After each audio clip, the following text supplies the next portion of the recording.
अगर किसी इंसान से पूछें कि उसके जीवन में परिवार के साथ बिताए गए कुछ यादगार लम्हे क्या है, तो यकीनन उनमें से ज्यादातर लोगों का यही कहना होगा कि छुट्टियां मनाने अपने परिवार के साथ किसी सुंदर सी जगह गया होगा।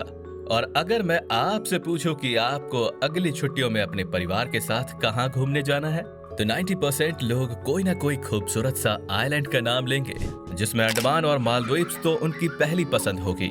लेकिन हैरानी की बात तो ये है कि प्रकृति जितनी सुंदर है उतनी खतरनाक और रहस्य से भरी है। तो आज हम आपको बताने जा रहे हैं 5 सबसे खतरनाक या बोले तो अजीब और रहस्य से भरे हुए द्वीप, जहां पर लोग जाने से कतराते हैं। तो छुट्टियां मनाना तो दूर की बात है, जहां जाना ही मौत को गले लगाने जैसा होगा। जो अनोखा आइलैंड 5 नंबर पे आता है, उसका नाम है ओकुनिशिमा आइलैंड, जो कि जापान का एक छोटा सा सुंदर सा द्वीप है।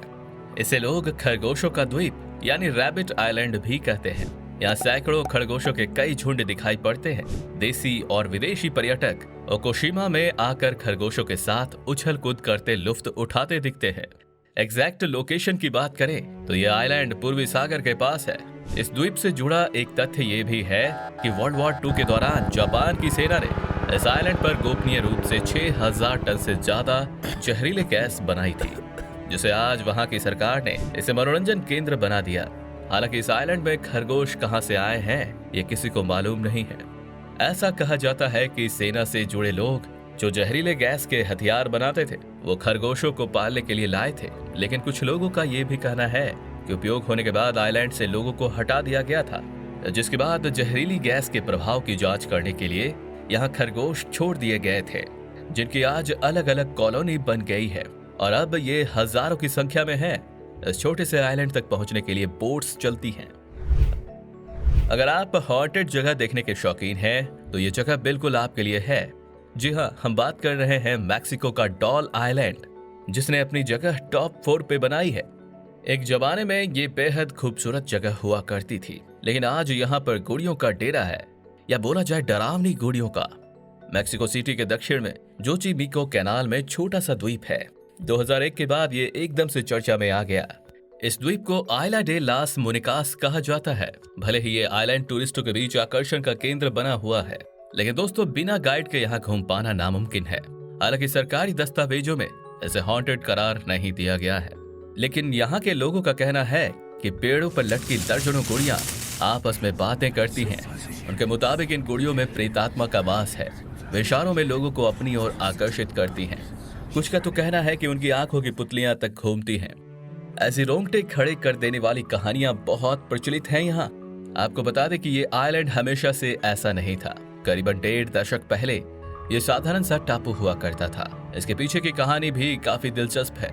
लोगों के मुताबिक इन गुड़ियों में एक छोटी बच्ची की आत्मा है, जिसकी रहस्यमयी तरीके से मौत हो गई थी। डॉन जूलियन सेंटाना बरेरा 2001 तक इस आइलैंड का केयर टेकर था। उसकी मौत के बाद ये हॉन्टेड जगह बन गई। बताया जाता है कि जूलियन को एक बच्ची की तैरती हुई लाश मिली थी। कहते हैं कि बच्ची की मौत के बाद एक गुड़िया भी बहती हुई आई। जूलियन ने इसे बच्ची की गुड़िया समझ के उसे पेड़ पर लटका दिया। कथित तौर पर जूलियन के अनुसार उसे एक के बाद एक कई गुड़िया मिलती चली गई। वो बच्ची की आत्मा की शांति के लिए उसे पेड़ पर लटकाते गए। हालांकि लोगों का मानना है कि जूलियन को उस बच्ची की मौत का पछतावा था। लोगों के अनुसार जिस जगह पर बच्ची की मौत हुई थी उसी जगह जूलियन भी मरा था। ऐसे में लोगों का विश्वास बढ़ता गया। उनका मानना है कि गुड़ियों ने यहाँ अपनी दुनिया बसा ली है। उनमें बुरी आत्माएं वास करती है। लोगों का कहना है कि गुड़िया यहाँ आने वाले हर इंसान को इशारा कर बुलाती हैं। कहानी चाहे जो भी हो, लेकिन घूमने वालों की संख्या यहाँ कम नहीं है। लोग दूर दूर से आते हैं इस आइलैंड की इन गुड़ियों को देखने। नंबर 3 पर अपनी जगह बनाई है बहामास के बिग मेजर के आइलैंड ने। वैसे तो जब बात बहामास की होती है तो सबसे पहले दिमाग में यही पिक्चर आती है कि सुंदर बीच होंगे, नीला समुद्र का पानी और काफी सारे वाइल्ड लाइफ। लेकिन यहाँ पर एक ऐसा आइलैंड है जहाँ चीजें थोड़ी अलग हैं। बिग मेजर के, जो कि एक्सुमा डिस्ट्रिक्ट का पार्ट है।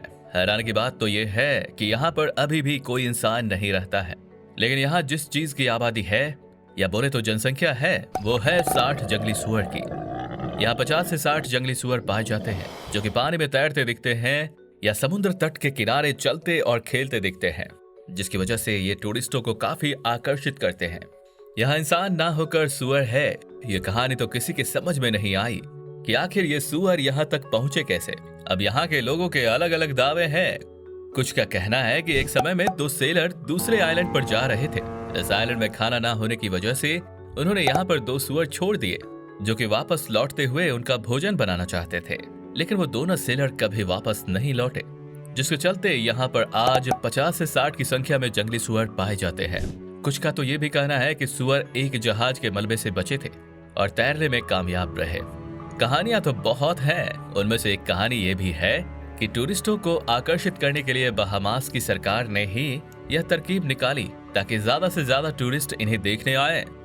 अलग अलग वजहों से यूं तो ऐसी कई जगह और इलाके हैं जो वीरान हैं, लेकिन अब आपको ब्राजील के जिस इलाके के बारे में बताने जा रहे हैं वो इतना जहरीला है कि आप सपने में भी यहाँ जाने की नहीं सोचेंगे। टॉप 2 पे अपनी जगह बनाई है ब्राजील के तट से लगभग 150 किलोमीटर दूर इल्हा द क्यूईमाडा ग्रैंडे नामक एक छोटा सा आइलैंड ने। इसे स्नेक आइलैंड के नाम से भी जाना जाता है। ये यूक्रेन के स्नेक आइलैंड से अलग और बेहद खतरनाक है, क्योंकि यहाँ हजारों जहरीले सांप रहते हैं, जो इस जगह को दुनिया के सबसे खतरनाक जगहों में से एक बनाते हैं। इस आइलैंड पर golden lance head pit viper प्रजाति के सांप रहते हैं, जो एक लुप्त प्राय प्रजाति है। वर्तमान में ऐसा माना जाता है कि आइलैंड के प्रत्येक स्क्वायर मीटर पर एक साथ 5 सांप पाए जा सकते हैं। सांपों के इस तेजी से बढ़ती आबादी के लिए खाने का एकमात्र स्रोत समुद्री पक्षी है, जो आइलैंड पर अपने अंडे देने आते हैं। लेकिन जीवित रहने के लिए वाइपर ने अपने जहर में भयानक रूप से विकास किया है, जो अब मुख्य ब्राजील में पाए जाने वाले सांपों की तुलना में 3 से 5 गुना ज्यादा जहरीले हैं और इंसानों के मांस को गलाने में सक्षम माना जाता है। माना जाता है कि अगर कोई इंसान इनके जहर के संपर्क में आता है तो उसे ब्रेन हैमरेज, इंटरनल ब्लीडिंग और किडनी फेलियर हो सकता है। इस आइलैंड पर सिर्फ एक इमारत है जो एक ऑटोमेटेड लाइट हाउस है, जिसे जहाजों को यहाँ गलती से रुकने से बचाने के लिए डिजाइन किया गया है। स्थानीय लोग इस द्वीप के पास नहीं जाते क्योंकि इसे मौत का द्वीप कहा जाता है। फिलहाल एकमात्र मानवीय गतिविधि यहाँ पर ब्राजील की फौज की है, जो कि लाइट हाउस का रखरखाव करने के लिए यहाँ आते हैं। सांपों का अध्ययन करने के लिए आइलैंड पर कई वैज्ञानिक अभियान भी हुए हैं। इतने सारे आइलैंड के बारे में जानने के बाद ये कहना लाजमी होगा कि दुनिया में बहुत सी खतरनाक जगह हैं, लेकिन जिस आइलैंड ने अपनी जगह बनाई है टॉप 1 पे, वो है रामरी आइलैंड। यहाँ की यात्रा करना हर किसी के बस की बात नहीं है, क्योंकि यहाँ पर हर कदम पर मौत का साया आपका पीछा करता है। रोमांच और एडवेंचर से भरपूर रामरी आइलैंड की कहानियां भी यहाँ के जैसी ही खतरनाक है। म्यांमार के इस आइलैंड में जिसका राज चलता है वो है मगरमच्छ। रामरी आइलैंड का नाम Guinness book of world record में एक ऐसी जगह के रूप में दर्ज है जहाँ के जानवरों ने इंसानों को सबसे ज्यादा नुकसान पहुंचाया है, और इसे दर्जा 1945 में घटी एक घटना के कारण मिला, जिसमें लगभग 1000 जापानी सैनिक यहाँ के खारे पानी में विशाल मगरमच्छों का शिकार बन गए थे। यहाँ के मगरमच्छ 20 फीट तक लंबे व 2000 पाउंड तक वजनी हो सकते हैं। इनकी पकड़ में आ जाने के बाद किसी भी इंसान का जिंदा बचना नामुमकिन है। कुछ आइलैंड घूमने के लिए परफेक्ट डेस्टिनेशन है, तो कुछ में तो गलती से भी कदम नहीं रखा जा सकता। ये तो इस वीडियो के द्वारा आपको पता ही चल गया होगा। तो दोस्तों, कैसा लगा आज का ये वीडियो आपको? कमेंट करके हमें जरूर बताएं।